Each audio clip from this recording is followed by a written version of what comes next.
In my quest to improve myself, I underwent a profound transformation, and I have spoken at length about my physical transformation, about my transformation in terms of my recovery from mental health conditions, anxiety and depression, as well as my recovery from a serious alcohol addiction. But the transformation that I don't speak about very often, for reasons that I'm going to get into, is my spiritual transformation, or we could say my awakening, or becoming enlightened, for want of a better word.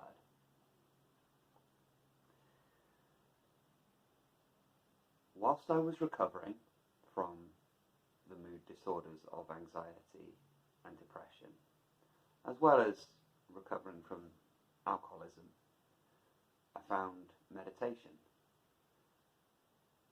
And in the process of beginning to practice meditation, it led me to the study of many different philosophies, many different religions, and many different modes of spirituality. And it's fascinating. I've been eating it up. Some amazing works.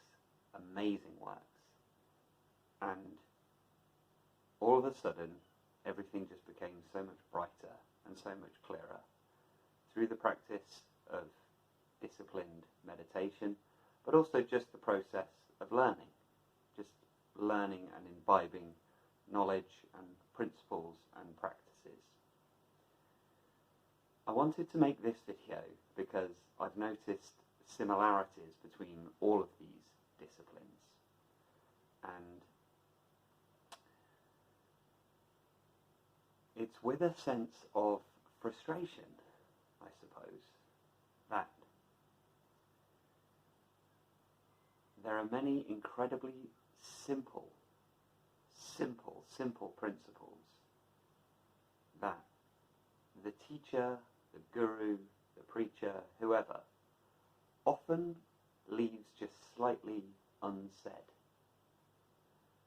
It's like there is this secret that they're hinting at, that they want you to find of your own accord. That's why they do this. So that you can find this secret on your own. Because if they just simply tell you the secret, firstly, you're simply not going to believe it, and you must arrive there by your own conclusions. And also because it provides this something to work towards, which, as we'll see, is a fallacy. And some practices emphasize this fallacy quite a lot, in particular Zen, of which I am a devout follower, and Advaita Vedanta as well.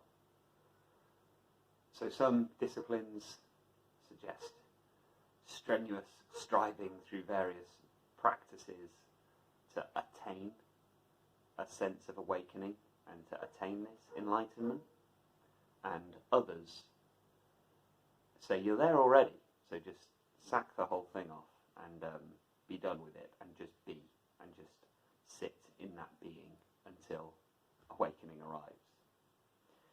And I thought, well, why not just try and explain it in the simplest way possible, and perhaps, hopefully, somebody listening and watching might be able to get a brief glimpse into awakening, and a brief glimpse into the insight that can be felt through a very simple understanding.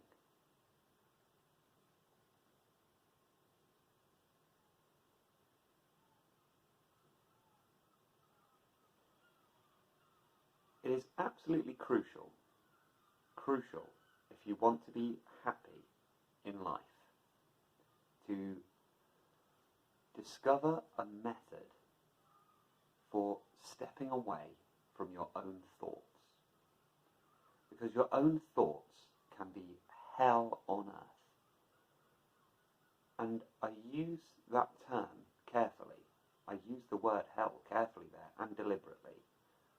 I believe that in many of these texts that speak about hell or the nasty place, the bad place, they are speaking about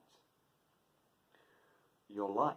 They are speaking about earth, but in a state where you cannot disassociate from your own thought stream. A feeling of being stuck in your thought stream, tied up in these primal, very basic modes of thinking.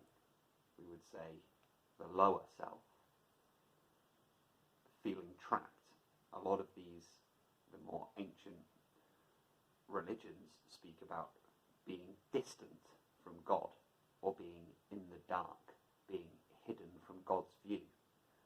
And I believe that's what they're referring to, is actually that you are in a lower state of thought because you're so tied up and identified with your more base nature, which leads ultimately to a great deal of suffering. And conversely, perhaps more optimistically, is that heaven also can be achieved in your current life on earth as it is now, by breaking away from our identification with the lower self and the lower way of being and thinking, and aligning with the higher self. So hell and heaven. So it's crucial, if we're trying to find happiness, to find a way to break away from the hellish place of overthinking, being caught up in anxiety, caught up in depression, caught up in all of these stories relentlessly going through your mind. You can't sleep at night because you're thinking about, what did somebody say earlier that day? Was that about me? What should I do? What should I do about the next day? What should I do about all of these scenarios that are going on in my mind? What am I going to do? And angry. Maybe I need to sort this out. How dare they speak to me like that? So we're going into that sort of anger, or maybe it's guilt and shame and humiliation and all of those horrible, very poisonous emotions. And many people, for some reason, I don't know why, this practice has just completely fallen away, particularly in Western culture. The practice of finding a way to disassociate ourselves from this and to step away from overthinking has been completely lost. And this leads us to overconsumption of entertainment as a distraction. But distraction is like eating fast food when you're hungry. You just become hungrier. It's not good for you. It's not a fix. It seems to fix on a very superficial level, on a very surface level, but it doesn't actually get to the root cause of what's happening.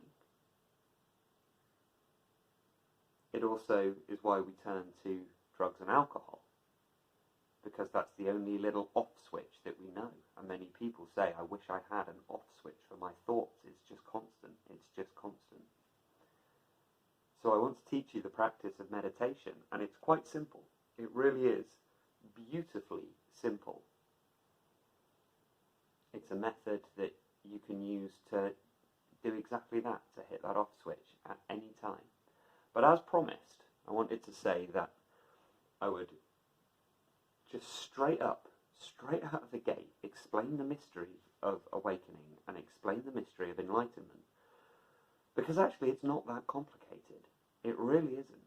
There's nothing mysterious about it.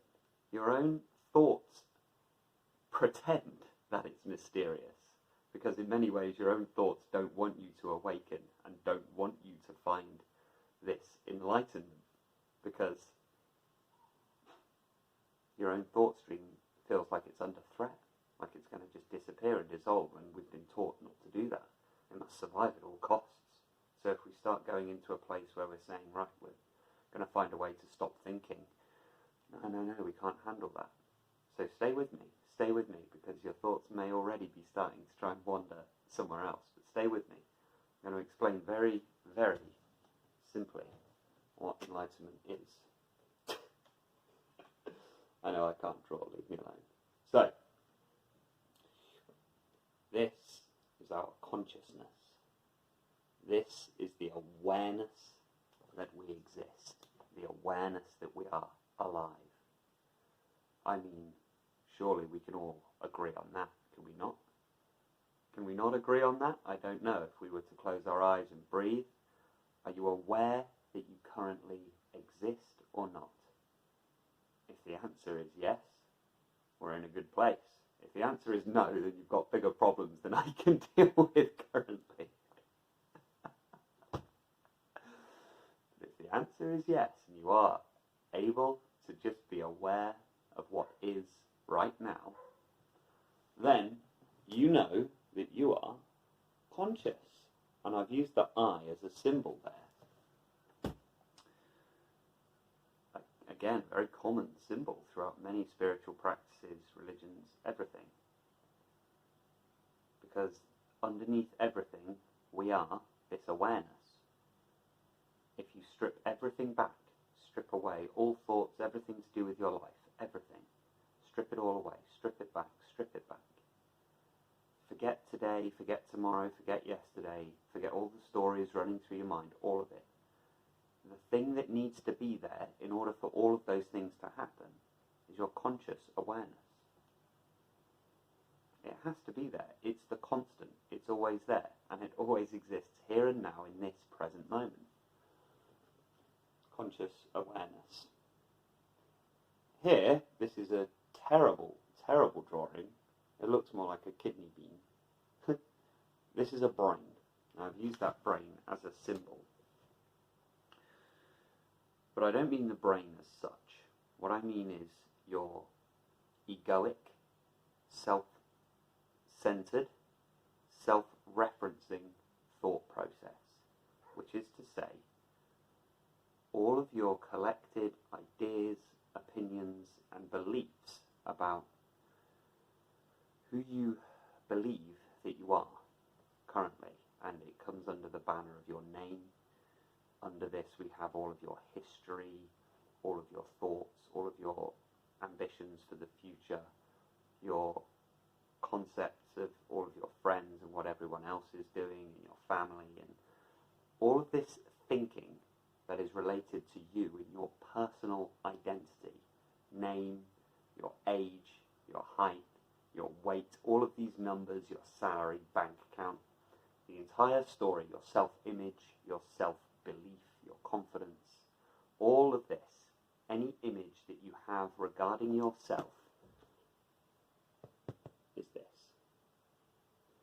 Coming over here is your actual life. Your actual life. Your physical body. Your brain going through its processes.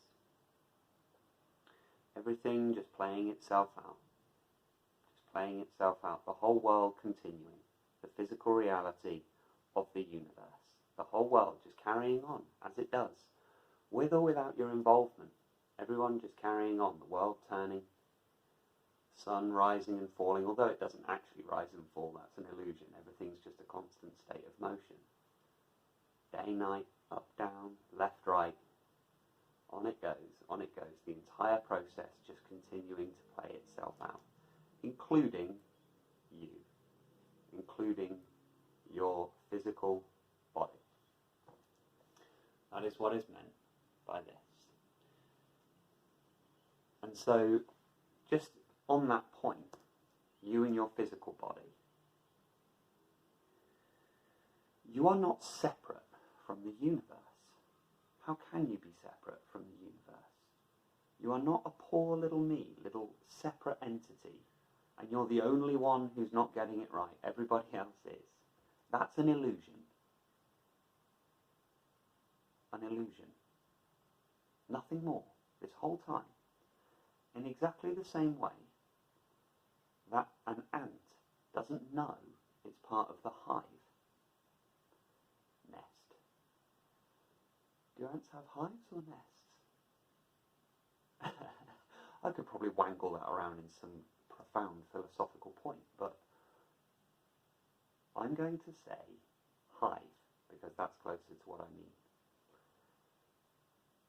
The ant doesn't know that it's part of the hive. It's just acting on the chemical signals that happen, and it finds its way. It reacts to the chemical signals that come in, and so it reacts. But if we were to put ourselves into the ant's perspective, the ant thinks it has this autonomous will, and that it's going about and it's deciding to do all of these things.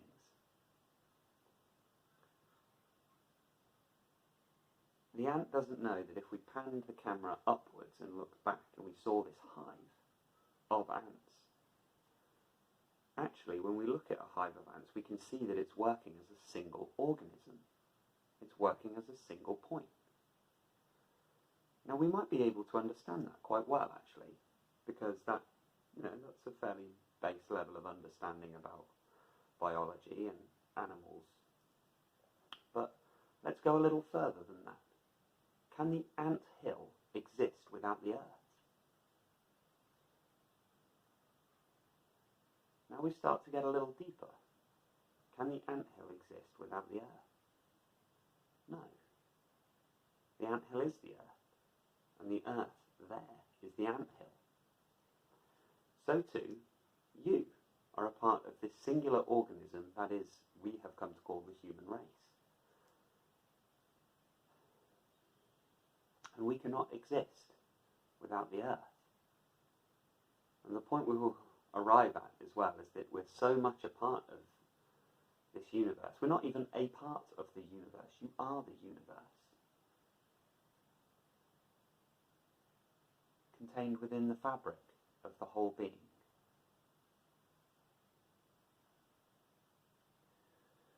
Just as the apple tree creates apples. Now I'll ask you, where does the tree end and the apple begin? What happens when the apple falls and rots? Is it now not a part of the tree? In our common understanding we would say yes.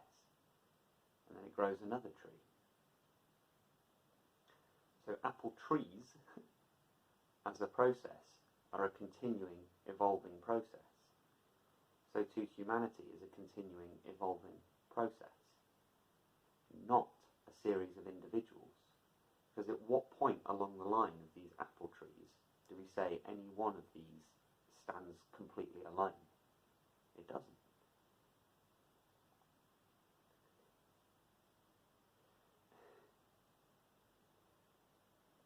It's only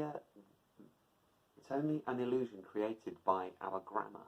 We have nouns with verbs acting upon the nouns and adjectives describing the nouns. But forget all that. Just forget it. Forget your whole language, and you'll realise there's this deeper underlying sense of intuition that actually all is well. All is well. Because even if you have a bad day, well, it's just another part of this marvellous, huge, cosmic process that's continuing. So, we have consciousness, reality, and ego. This is the secret of awakening. The secret of enlightenment is this and this can continue without this. We don't need it. We don't need it. This carries on perfectly fine without ego. Perfect, open, pure, conscious awareness without a single thought. Human life continuing as it always does. And there it is. Nobody there. Nobody there. Now that might sound a little scary to start with. What do you mean nobody there? What, am I just going to be a robot? Am I just going to become autonomous? I don't want that. Come off it. Come off it. You know that's not true.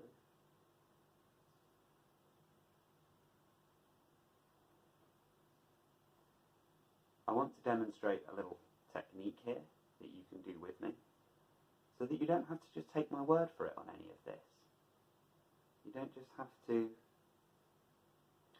take what I'm saying as read.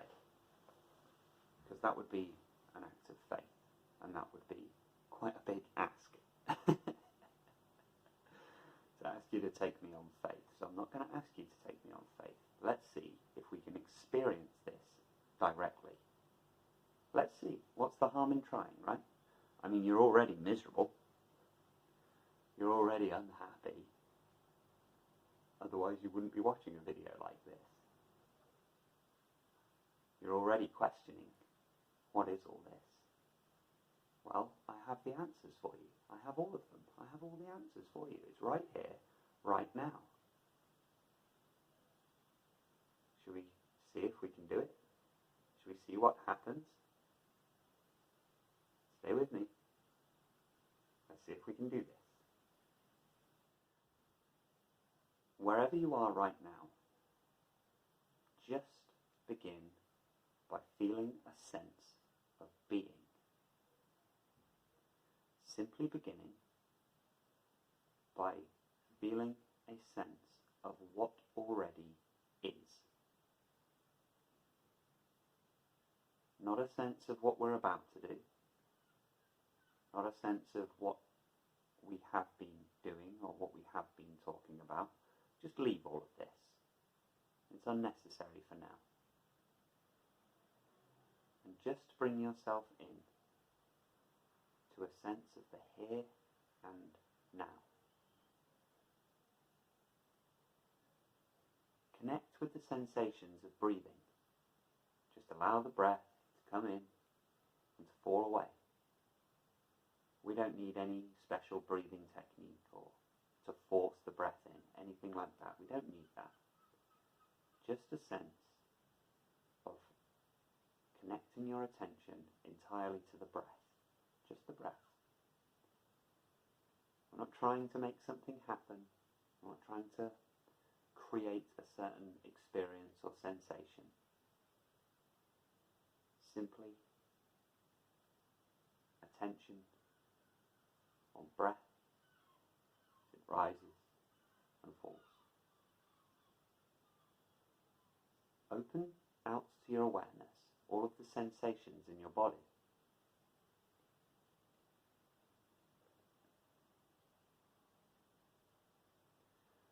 But do not analyze any of these sensations.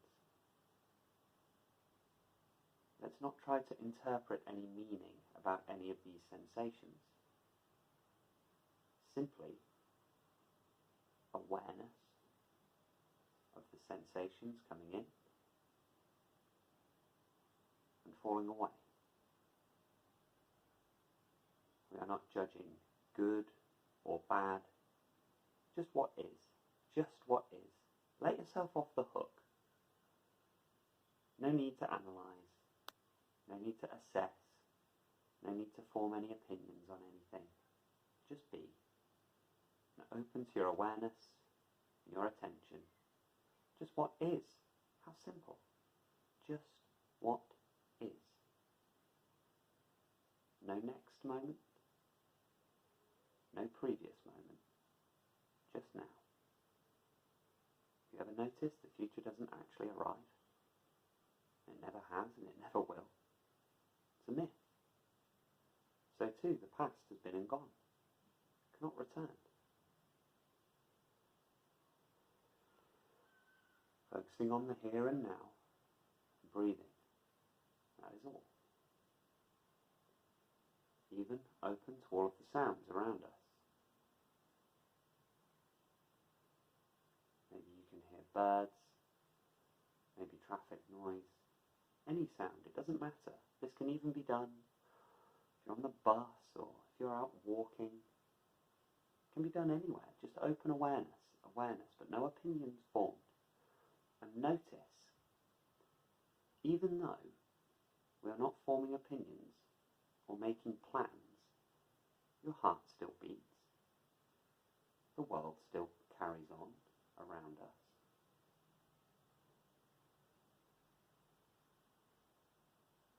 Your life, as we understand it, hasn't gone anywhere. Just for this time, we're not classing it as important. Not interested. in this story. The story of you, the story of me, the story of the world, the story of society. Not interested in any of that for now. Simply focusing on the breath, the sensations in the body, all of the sounds around us, using all of these things as a direct doorway into this present moment. Now, if you can, closing your eyes, just a sense of emptying. Empty yourself of all concepts. Empty yourself of all meaning. Empty yourself of all opinions and beliefs. Just leave them. Even if you're a spiritual person. Leave all your spiritual concepts. Don't try to do any previous practices you might have done. And if you're a religious person, well, God is smiling on you right now, and your God won't be angry at you for trying this. Just leave these things aside, just for now. We are appreciating creation as it is now. Nothing more. Empty, empty, empty. Just being. Being where you are now.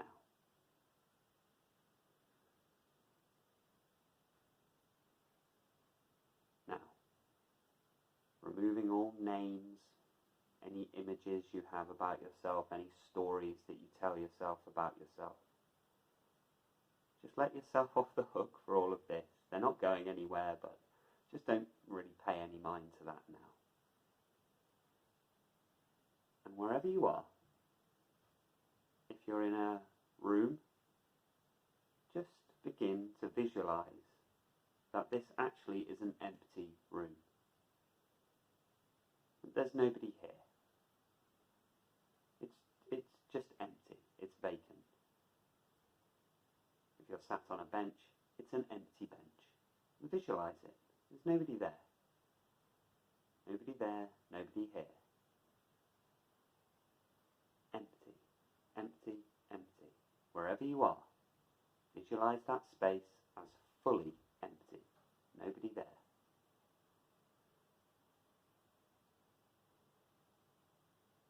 And there's nobody anywhere else either. No one outside, no one inside. All people are simply a temporary collection of thoughts, images, feelings, coming and going, like the flowers in spring that fall away in the autumn, like the clouds in the sky that drift on by, some large and dark, some small and light, some fast, some slow, but all eventually pass.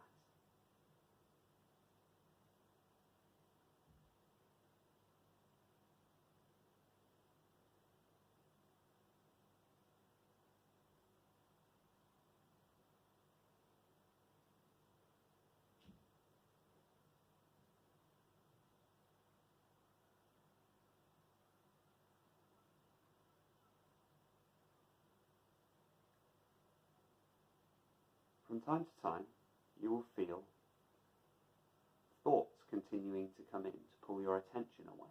And these thoughts will say, you don't have time for this. This is stupid. This doesn't work. This is too simple. This is your mind doing what it does naturally. But the difference now is that we're not going to follow those thoughts. This is the secret. When the mind comes in, try and pull your attention away from the present moment, say, no. I choose to do this. Empty, open to awareness, clear, spacious, serene. Nothing to be done. The mind is lying. Any image that comes to mind, disregard. Any thoughts of past coming to mind, disregard. Any thoughts of future, disregard. All of it. All of it. Every thought, every feeling, every memory, every ambition. Drop it. Drop it all. It doesn't serve you. It has dragged you into the mud for long enough. Now, we step up.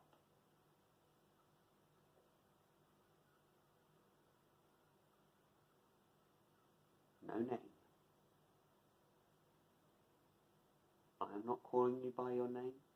There is nobody around, and you are not calling you by your name. So where has it gone?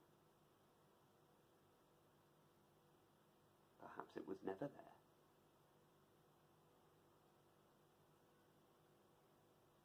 In this empty space, nothing ever happened. Nothing will ever happen. It just is, now.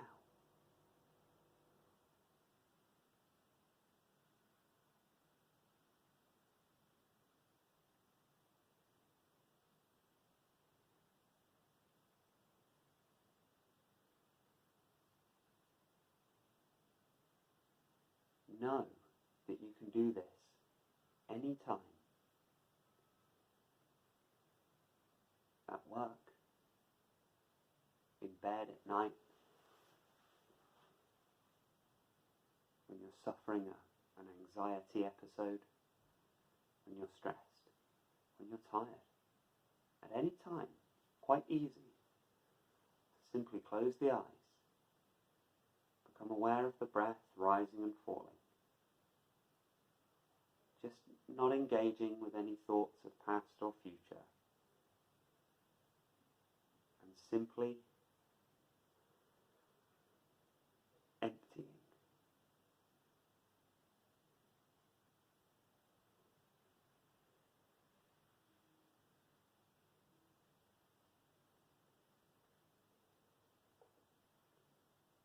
If you wish to continue this meditation now,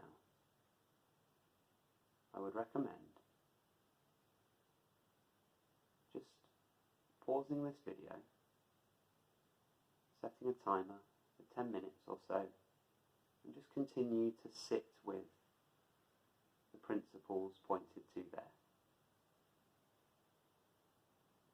Very good. I hope that was helpful. If not, why not try again? Or perhaps pursue a slightly different practice. There are many of them out there, and all of them are good. All of them. If you did manage to find the space that I was pointing to there, what you experienced was exactly this. But none of this. Comes as a huge relief to a lot of people. That we can find that space naturally. No need for a drug.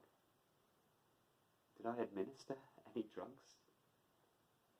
Did I do any magical chanting or anything? All you did during that time was focus your attention into the reality of the situation. And that can be done at any time. We don't need this endless self-referencing, this constant I, me. You don't need it. The most wonderful thing is that you can exist without it. That is enlightenment. That is awakening. Awakening to the truth. And this has been happening since the beginning of time. Since the beginning of time. There are people who have spontaneously, suddenly,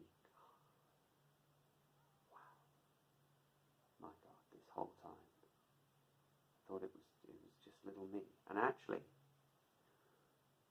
as we're speaking on it, what happened at the beginning of your life? Firstly, let's run it back and just breathing deeply. Can you remember the time before you were born? Just go back to that time, before any of this started, before all the trouble, before all the pain, before all the nonsense. Go back to that time. Just in that time there. That's when you were just this. There was no this. It was just this. So this existed. This is watching everything. The entire universe. This is watching. This is watching. And then one of these wonderful little doodads arrived. One of these wonderful little beings that we call humans. Homo sapiens. Another one. There are billions of them. But there was another one. Another precious dear little one. That's you. Another wonderful new little bundle of joy arriving into this world, kicking and screaming and covered in blood. That was you arriving. And this, seeing this. Because this is this. But at some point,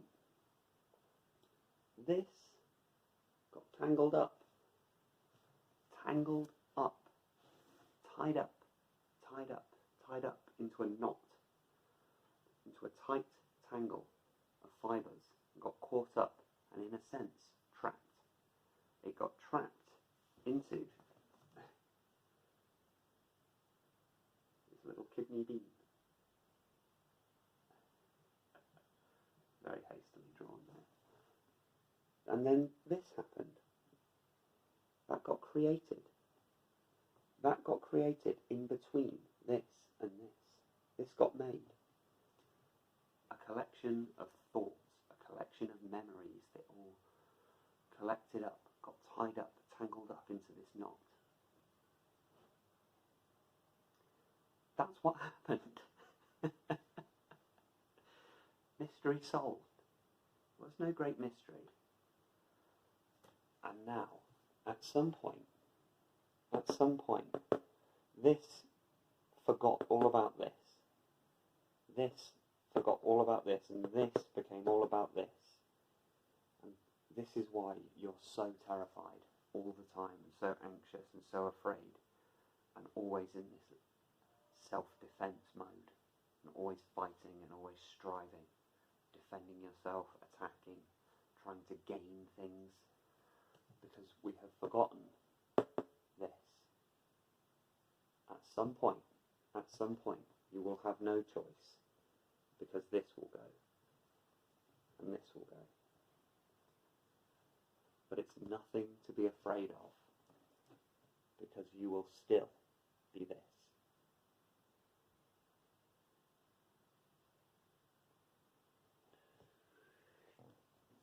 Nothing to be afraid of.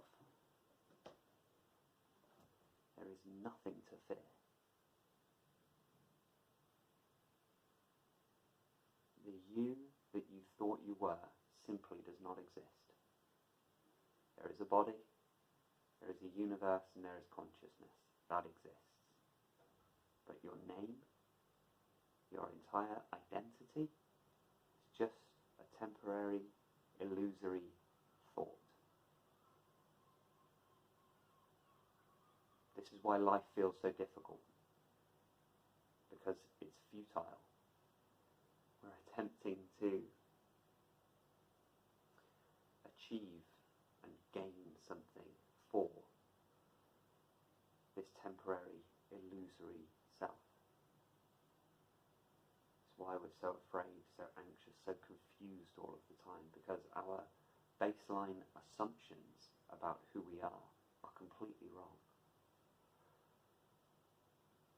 And all of this that was just discussed fits perfectly into any scientific explanation. Maybe the universal consciousness is a leap of faith, granted, but keep practicing meditation and it's no longer a leap of faith because you experience it directly. And direct experience is a tenet of Zen.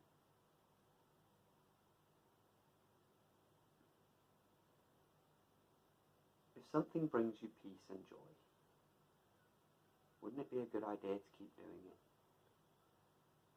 Wouldn't it be a good idea to just keep doing it? Meditation, when practiced well and with sincerity, will provide you all the peace and joy that you could possibly hope for.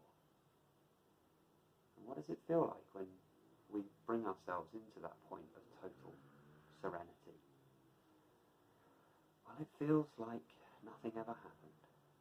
You feel released from all of your burdens, all of your fears, all of your doubts, all of your guilt, all of your humiliation, all of your shame, all of your anger, all of your lust, all of your want. There is nothing there. And yet, the open awareness remains. Can you remember when you were a child and it was a summer day and it was open green fields with blue skies, sun on your skin, infinite possibility, infinite wonder, infinite joy? I have good news for you. That is the real you. Not the child and not the environment, but that feeling of openness and joy and space. That is that. Isn't that marvelous? Because that never dies. That is what we're going to return to.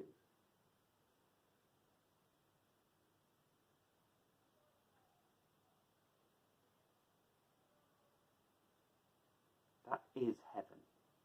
That is heaven. There is no greater experience than that. It's heaven.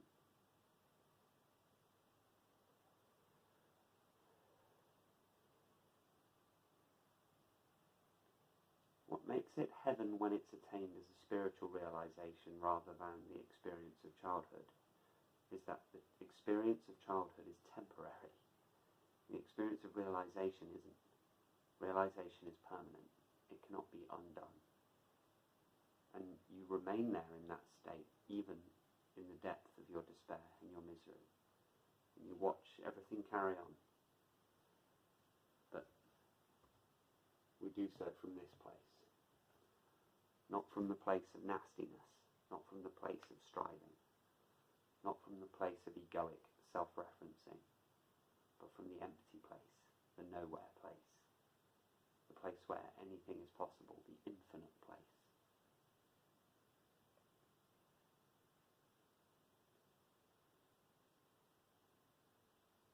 And then a just life and a moral life arrives as a result of that.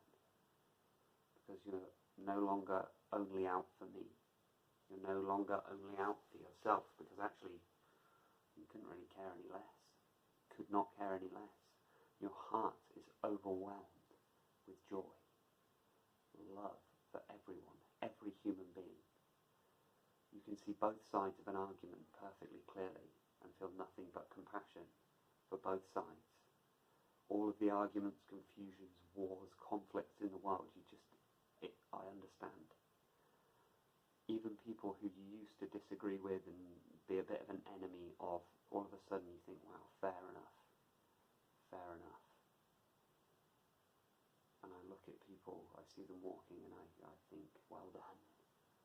Well done. Good. Very good. All of you, so good. Good job. Because we're all in this together. We're all down here, tied up in these little things. But everyone is doing such a marvellous job. Even with all the flaws and mistakes and problems, all of it.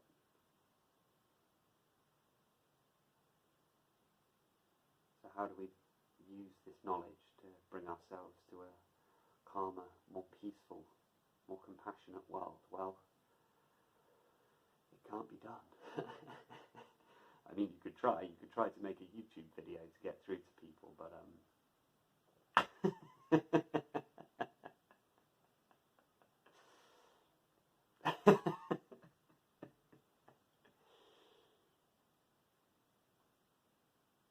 many processes just have to play themselves out. It's a game. If you're playing snakes and ladders, there's not just two squares in snakes and ladders. You don't just start and then end. You have to go through this process. That's what makes it a game. That's what makes the roll of the dice so exciting. And the consciousness, the universal consciousness, call it what you want, Brahman, God, whatever you want to call that, got tied up on purpose to enjoy the game. I've said too much.